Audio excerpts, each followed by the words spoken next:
President Trump addressing the nation from the White House, boasting about what he views as his administration's top achievements so far. After 11 months, our border is secure, inflation has stopped, wages are up, prices are down. Nearly a year into his second term, the president attempting to blame Americans' ongoing economic anxieties on his predecessor, mentioning former President Joe Biden 7 times. 11 months ago, I inherited a mess, and I'm fixing it. In a rapid-fire address, the president ticking off what he called his administration's early victories, beginning on the southern border. We inherited the worst border anywhere in the world, and we quickly turned it into the strongest border in the history of our country. The president falsely claiming 25 million people entered the country illegally during the Biden administration, while Border Patrol statistics show the real number was closer to 10 million. Mr. Trump focused most of his speech on the economy and promising more relief is on the way next year, thanks to his tariff plan and the so-called Big Beautiful Bill. And next spring is projected to be the largest tax refund season of all time. But it comes amid persistent polling showing Americans souring on his handling of cost of living issues. And while some specific grocery costs have gone down, consumer prices generally have risen every month since April. Democrats have been hammering the affordability issue.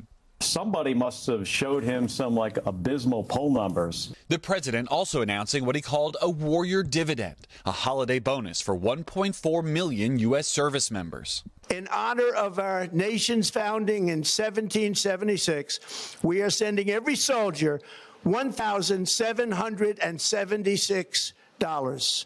Think of that.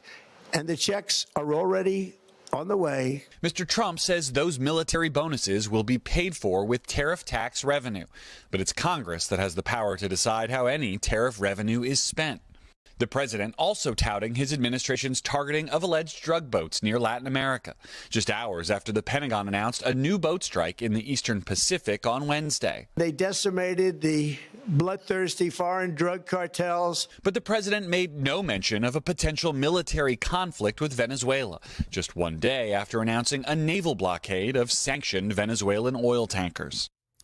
So, Garrett, before that speech, President Trump also raised quite a few eyebrows by unveiling new plaques of previous presidents. What more can you tell us about that?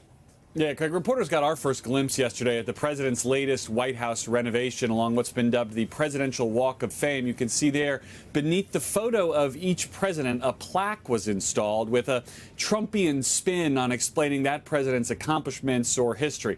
The plaques, for example, mock President Biden, who's represented by a picture of an auto pen rather than a headshot, reading in part, "Sleepy Joe Biden was by far the worst president in American history." The President Clinton's plaque notes that his wife, Hillary Clinton, later lost an election to Donald Trump, and Ronald Reagan's plaque claims that the 40th president was a fan of Trump long before the latter ran for office. The White House says the president wrote many of these plaques himself. Craig? Garrett Haake from the White House. Garrett, thank you. Hey, thanks for watching. And don't forget, you can catch the Today Show every morning on NBC or take Today when you're on the go. Just follow the Today podcast on Apple Podcasts, Spotify, or wherever you listen.